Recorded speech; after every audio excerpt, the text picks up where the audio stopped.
elaboration, a warm welcome back to Southwest Iowa to United States candidate for president, Ms. Carly Fiorina.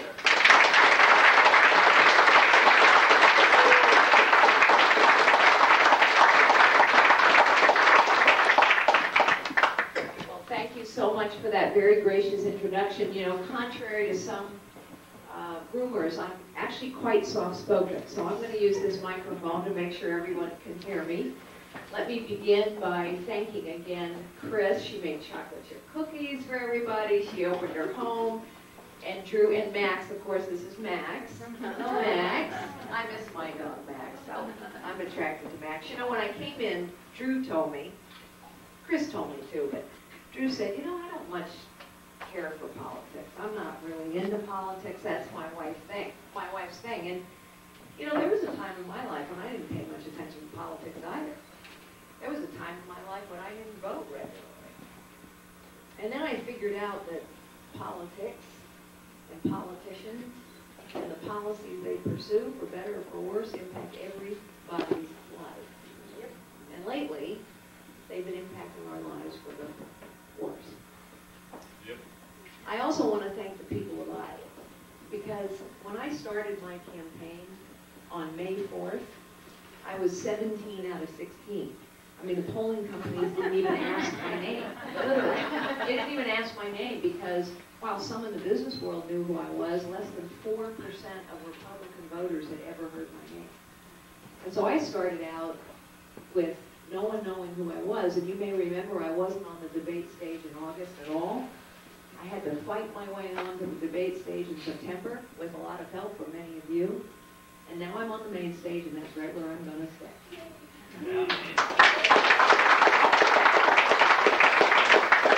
But that trajectory is in no small measure thanks to the people of Iowa. Because the people here didn't really take the pundits all that seriously, and they didn't look at the fundraising reports the first couple months. They welcomed me into their living rooms, as Chris and Drew have today, and they listened. And so I'm grateful. I want to keep my remarks very short, because I'd like to take as many of your questions as I can. But let me just tell you a couple things about me and my family. I met my husband, Frank, 34 years ago. He brought with him two little girls, Tracy and Lori, who have been a tremendous blessing in our lives, especially since I learned later on in my life that I could not have children of my own. People sometimes ask me why I am so passionate about the pro-life cause, because most people don't expect me to be pro-life if they don't know me. They think, oh, you know, big Silicon Valley CEO, she can't be pro-life. She's one of these moderate pro-choice Republican women. I remember taking a friend of mine to a clinic to get an abortion. She wanted an abortion. I was her best friend. I went with her to support her. She went to Planned Parenthood. And I watched as they gave her no options, no choices, no conversation. I watched what that did to her, emotionally, spiritually, physically. In fact, she was never really the same since. I would go on and marry my husband, Frank, 31 years ago, and learn that his mother was told to abort him. But she was a woman of great faith and great courage, and she brought her son into the world, even though she spent a year in the hospital after his birth. And her son became the great joy of her life, and he has been the rock of mine. When I learned that I could not have children of my own, I understood in a whole different way what a precious gift life is. And of course, the more we learn about science, the more we know that, as is usually the case, science and faith actually tell us the same answer. Because we know that the DNA in the zygote is exactly the same DNA as the day you die. It's been interesting to me, as I have talked about Planned Parenthood videotapes, what the reaction from so many has been. I will have young women come up to me in rallies and say, that's not true. It's not happening. You see, there is much that goes on in this nation that people literally don't know because they never hear the truth. And for those of you who watched that show of The View, the second time I went on, when I started talking about the fact that it undermines the character of our nation, the taxpayers are funding an organization that engages in Please sit down, ma'am. Come on in and sit down. Betsy, come in. And it undermines the character of our nation to have an organization harvesting body parts. Two of the hostesses on The View interrupted me and said, that's not happening. That's not true, you're lying. We need to understand that a lot of what's going on in this nation undermines the very character of our nation. And so many Americans don't know the truth. That is why we must have a fearless fighter to help tell the American people the truth.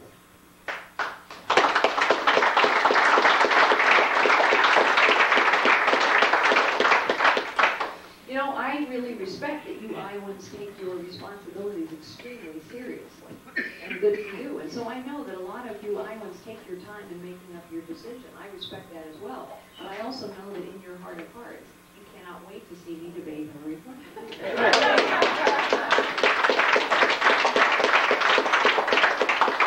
That's because you know what's going to happen, and there's only one way it happens. I need to be the nominee. And we also need to win. We have to win. Because this nation cannot take 4 years or 8 years of Hillary Clinton after 8 years of Barack Obama. I am a fearless fighter because I have been tested many times in life. Yes, I went through a long battle with cancer, and if you've ever been touched or your family has been touched by cancer, you know that is a family affair. And I'm a fit person, but for many, many months I could not walk a block. And the only thing I could eat were the grilled cheese sandwiches that my dear husband Frank made for me every day. And at the end of that long battle, we lost our younger daughter, Lord, to the demons of addiction. And through that sorrow, that tragedy, and the battle with cancer, the only thing that got me through, and my family through, was our personal relationship with Jesus Christ. And when we have a personal relationship with Jesus Christ, we do not fear. And a fearless fighter is what we need. I am deeply grateful to this nation because having lived and worked and traveled, done business, done charity, done policy work all over the world, having, yes, sat across the table with so many world leaders, some of whom are allies today, many of whom are adversaries, I am keenly aware that it is only in this nation that a young woman can start out as I did, typing and filing and answering the phones for a 9-person real estate firm in the middle of a deep recession in the 70s. Go on one day to become the chief executive of what we turned into the largest technology company in the world and run for the presidency of the United States. That is only possible in this nation.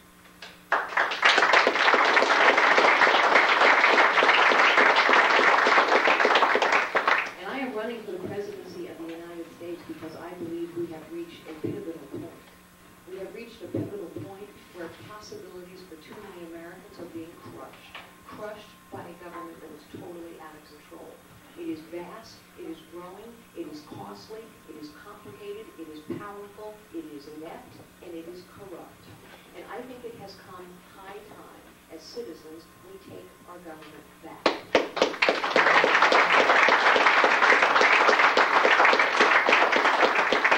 Leadership in the Oval Office to restore possibilities to every American regardless of their circumstances. We need leadership in the Oval Office to cut this government down to size and hold it accountable. And we need leadership around the world as well, because when the United States of America is not leading, the world is a very dangerous and a very tragic place. But on top of everything else, the character of our nation is under assault. You know it, and I know it. The character of our nation is under assault when literally people do not know the truth of what is going on. The character of our nation is under assault when somehow prayer in public life becomes a problem. It is not a problem, it is part of the solution. And the truth is, people of faith always make better leaders. People of devout faith make better leaders because faith gives us humility. We know that no one of us is any better than any other one of us. And humility is vital in a leader. Faith gives us empathy. We know that any one of us can fall. Each of us can be redeemed. And empathy is vital in a leader. And faith gives us optimism. because we know there is something better. We know that people can and will rise to the occasion. Yes, leadership is about making tough choices. Yes, leadership is about being strong. But a leader also knows that their most profound calling is to serve. And service takes humility and empathy and optimism.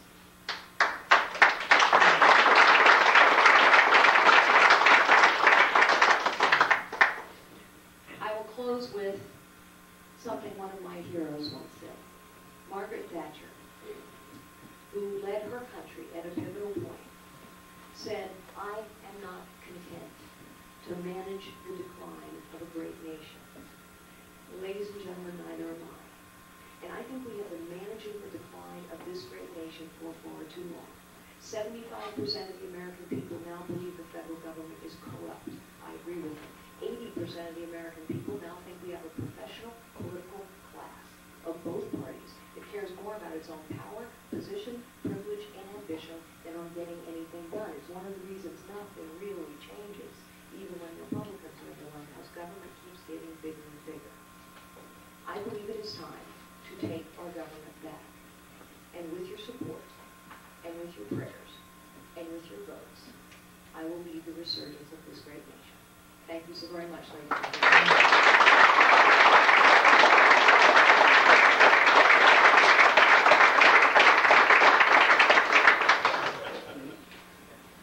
Questions? Yes, sir. First of all, I think it's kind of astonishing to have you in the same room here. I really appreciate your being here.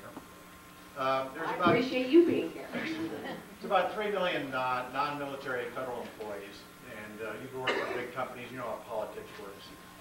And probably since Bill Clinton became president, that those bureaucracies are stuffed with a lot of left-wing sycophants who will do anything they can to obstruct much change. And nobody really talks about how you do that, because you can't fire them. And you can't do, they can't be disciplined, that I can tell. And nobody really seems to think much about that. I'd like to know if you've given much thought. Oh, I've thought a lot about it. So what happens in and I'm going to tell you exactly how I'm going to do it. What happens in a bureaucracy, any bureaucracy, if you give it more and more money year after year after year? That's what we've been doing in the federal government for 50 years, under Republicans and Democrats alike. What happens when you give it more and more money? There is no consequence for non-performance. That's what we've been doing as well. What happens? You get ineptitude and corruption. It is inevitable, and that's what we have in the government now. Nothing worse. How long have we been talking about securing the border? 25 years. Reforming the VA, 20 years. So, here are the things we must do. Number one, we must go to zero-based budgeting. That's a fancy word, or every single dollar has to be examined. Any dollar can be cut, any dollar can be moved. It is the only way that we both spend less overall and also spend on the things that matter, like rebuilding our military or reforming our VA. You might be surprised to know that there is a bill to go to zero-based budgeting sitting on the floor of the U.S. House right now. It's not getting voted on. You know why? Because think about how many oxes are going to get gored when you go to zero-based budgeting, where absolutely everybody has to stand up and examine every dollar. Hold that thought. That bill is sitting there. The second thing we have to do, exactly to your point, is we have to have consequence for non-performance. There has to be consequence for non-performance. We actually have to move to a pay-for-performance system. There is precedent for this. Do you remember when the scandal hit in Arizona at the VA, where we learned that veterans were dying before they ever received an appointment, and the bureaucrats were cooking the books hoping no one would ever find out? There was so much pressure on Congress that Congress passed a bill. And the bill passed in 3 short weeks, and it said you could fire the top 400 senior executives at the VA for dereliction of duty. Now, by the way, nobody much has been fired. But it is precedent. And now there is a bill sitting on the floor of the U.S. House that would extend that accountability all throughout the VA, and we can amend it to extend it all throughout the government. Hold on to that thought. Zero-based budgeting, there's a bill. Accountability in the government, there's a bill. What's the third thing we have to do? We have to take a $73 1,000-page tax code and bring it down to 3 pages. Why? Why? Because 73,000 pages, all that complexity favors who? The rich, the big, the powerful, the well-connected, because only they can hire the accountants, the lawyers, the lobbyists. You might be surprised to know there has been a plan to go with 3-page tax code sitting around for 20 years. Hold that thought. The fourth thing we need to do is a top-to-bottom review of every single regulation on the books. We haven't done that in 50 years. I'm going to roll back.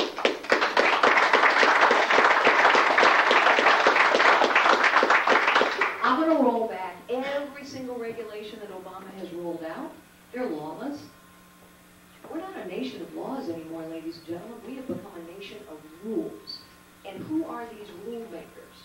They are bureaucrats. They are unaccountable. They are unelected. And they're left-wing sycophants to your point, which is why we have the Clean Power Plan and the waters of the U.S. and all the rest. And instead of being a nation of rules, we have to return to becoming a nation of laws. And so there is one more bill sitting on the floor of the U.S. House called the REINS Act. What the REINS Act would do, after we've done the top-to-bottom review of every regulation, after we've rolled back Obama's regulations, what the REINS Act does is say, you know what, regulators can't do this anymore. Congress has to be accountable. Congress has to decide and pass through law what is going to be impacting our economy. The REINS Act hasn't been voted on either. Now, those 4 things that I just said, we know what to do. The plan exists, the legislation exists. How am I going to get that done? I'm going to tell you.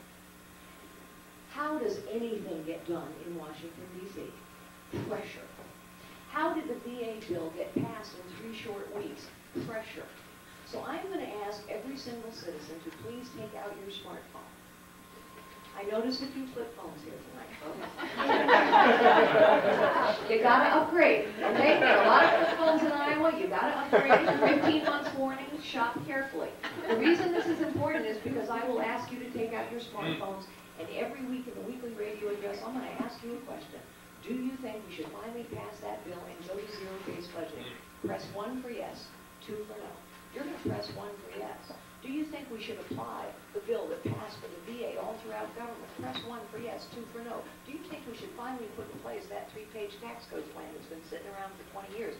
Press 1 for yes, 2 for no. Do you think we should pass the REINS Act so instead of a nation of rules, we once again become a nation of laws? Press 1 for yes, 2 for no. I know what you're going to do. If 75% of you think the federal government's corrupt, you're going to press heck yes, 1. And that is pressure. Technology, in other words, ladies and gentlemen, we know what to do. The way to solve these problems is not rocket science, it is common sense.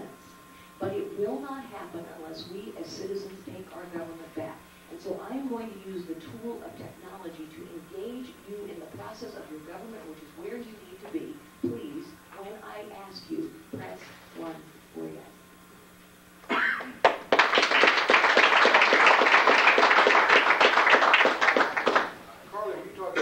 Downsizing the federal government. I mean, certainly getting rid of employees would be a major start. Yeah, so we've got about 300,000 of them getting ready to retire. I'm not going to replace a single one. Great. We need to get rid of some cabinet level agencies and some departments on top of that. Have you identified any of these that you would like to see? Well, you know, here's some interesting candidates. You know, Department of Education has gotten bigger and bigger for 40 years. Quality of education's gotten worse and worse. EPA, gee, it didn't really have much impact on the price of oil, did it, other than putting it up? There are lots of candidates for it. But I want to do more than just say we're going to eliminate this agency. The truth is there is room in every single agency budget to cut fraud, waste, abuse, corruption, and frankly, a burden on the economy. The only way that we get control of our deficits and debt is to grow the economy and cut spending. Grow the economy and cut spending. Ask yourself this.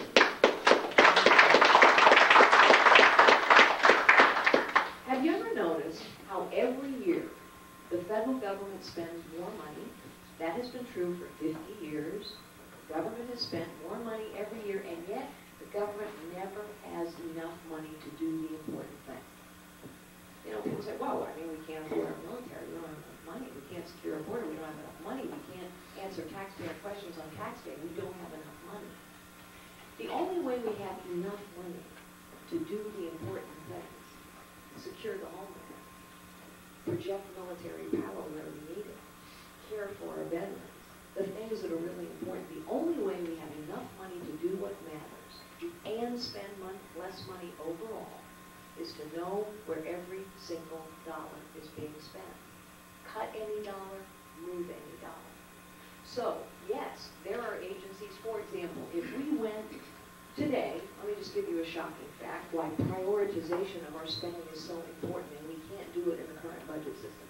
Do you know that today we have more IRS personnel managing that 73,000 page tax code than we do FBI and CIA? Now, does that strike you as a misallocation of resources when ISIS is threatening our homeland? You bet. So it's not just about a campaign slogan that says, let's eliminate the Department of Education. It's a great slogan, and it may be absolutely the right thing to do.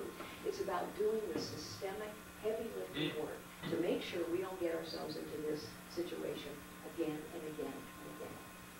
What do you think about H-1B visas? Well, H-1B visas, I'm so proud of you, Drew. So you're getting into this.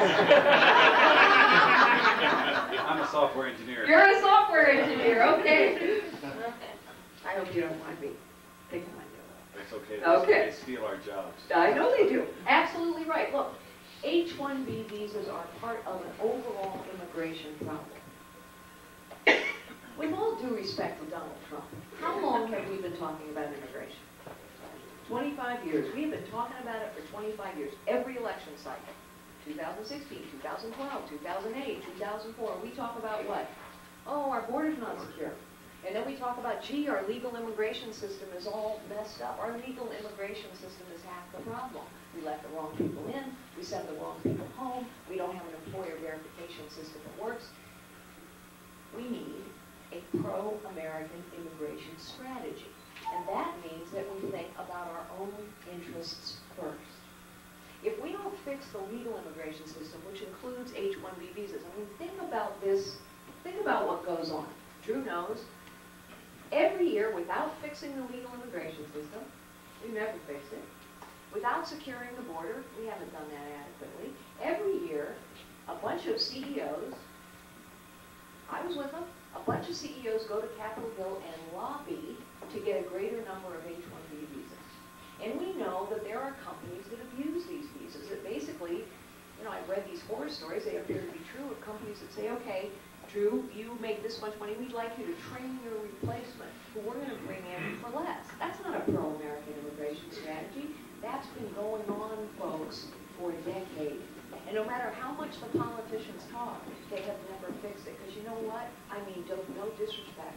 We have many wonderful candidates running for president. But the honest truth is this. The business of a politician is talk. My business has been problem solving and results. And what we need now is someone who's actually going to solve the problem and produce results. Because none of it's rocket science.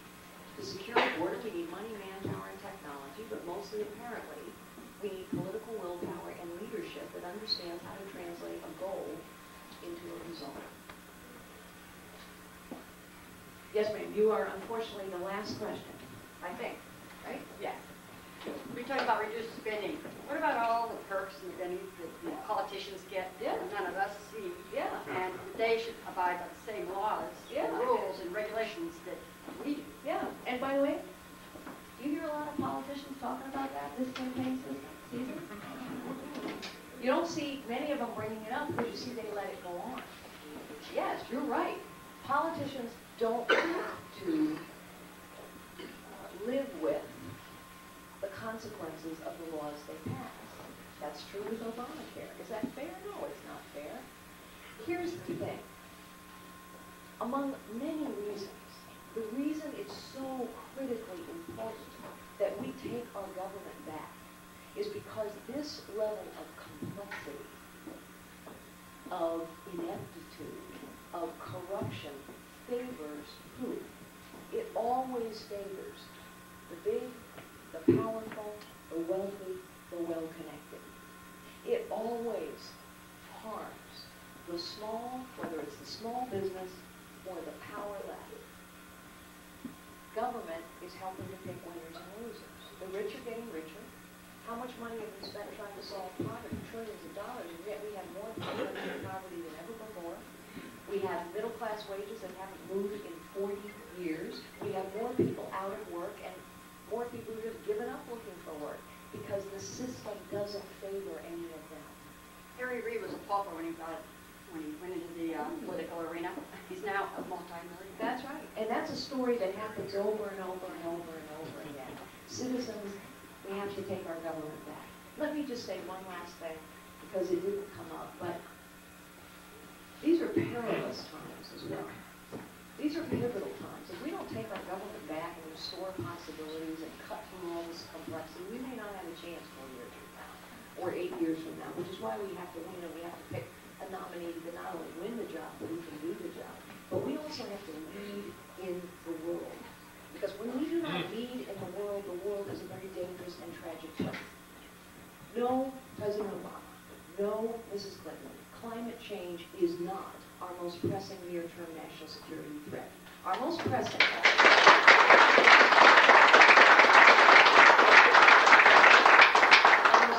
near-term national security threat is ISIS. They are waging war on us, and so we must wage a war on them and win. And when President Obama talks about containing them, he reveals the fact that he understands nothing about them. ISIS power comes from their territory. It is what they call their caliphate. We must deny them territory. We must cut off their supply lines. Now look, I know most of our allies in the Middle East. I have sat across tables with them, and so I also know the Jordanians, the Kuwaitis, the Saudis, the Egyptians, the Kurds, the Emiratis, the Bahrainis, the Turks. They are all fighting ISIS as we speak, and they have asked us for very specific things, very specific kinds of support and resolve and leadership, and we are providing none of it. I will provide it. We do not need to defeat ISIS with 15,000 American boots on the ground. Actually, it won't work. But what we must do is lead our allies and say, this is a war that we're going to win. And then we need to recognize that our most pressing medium-term threat is Iran. And so honestly, on day one in the Oval Office, I'm going to make 2 phone calls. The first will be to my good friend Bibi Netanyahu, to reassure him that we will stand with the state of Israel always.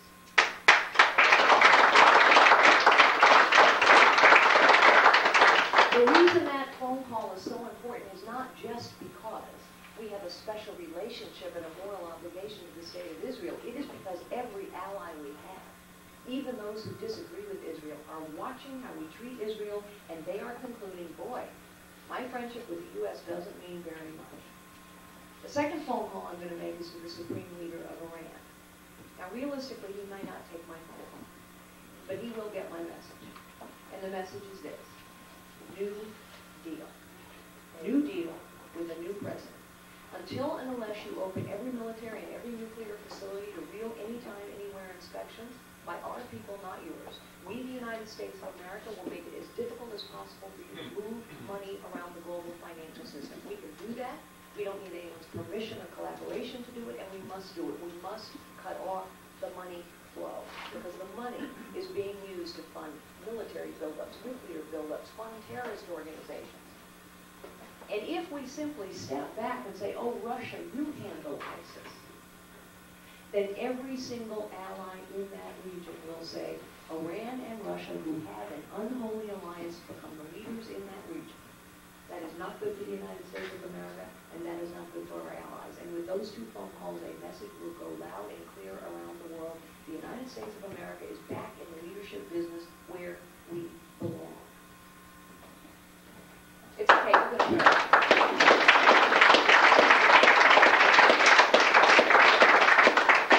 Ladies and gentlemen, we need somebody who can win this job. And you know the game Hillary Clinton is going to play. I will never ask for your support because I'm a woman, although I'm proud to be one. But Hillary Clinton will. She will do it over and over and over again. I will ask for your support because I truly believe I am the most qualified candidate to win this job and to do this job. And to do this job now, in this pivotal time, requires somebody who actually understands how the economy works, who understands how the world works, not because I've read about it in a briefing book, but because I've been in it, because I know our military leaders, because I know our intelligence capability, having chaired the advisory board of the CIA and advised secretaries of defense, intelligence, homeland security. We need somebody who understands bureaucracies, because only if you understand them can you cut them down to size and hold them accountable. And our government has become one giant, bloated, inept, corrupt bureaucracy. We need somebody who understands technology. Technology is a tool that we can use to re-engage and take our government back, but it is also a weapon that is being used against us. And finally, I think we need somebody who understands what leadership is. Look, leadership isn't about how big your office is, or how big your airplane is, or how big your ego is.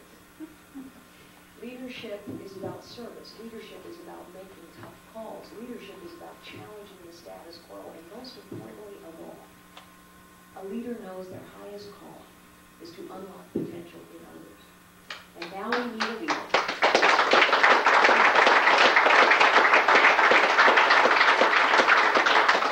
Now we need a leader who, with your support and your help, and your prayers and your votes, will unlock the potential of this great nation once again. God bless you all, ladies and gentlemen. Happy Thanksgiving.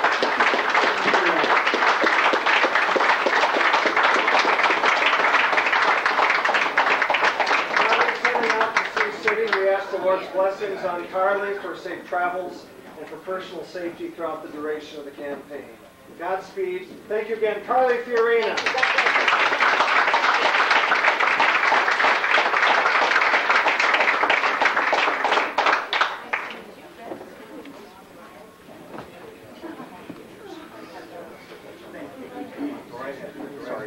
Right now. Guys, I just want to introduce a few dignitaries here. We'll have a few 2-minute speeches, but before he heads out, former Speaker of the Iowa House, Christopher Rance. Chris, give a big wave up there. Also would like to recognize the Potawatomi County Republican Chairman, and a week after the Marine Corps birthday, a proud Marine, Jeff Jorgensen. Jeff, Semper Fi.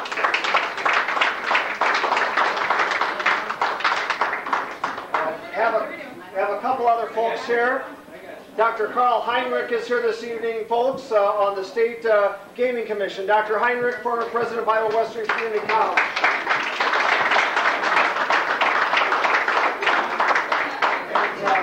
And Nancy, you're sitting right up in front here, the longest-serving state senator, retired, Nancy Becker. We want to thank you for your service. Take a quick call here and just give us a seat.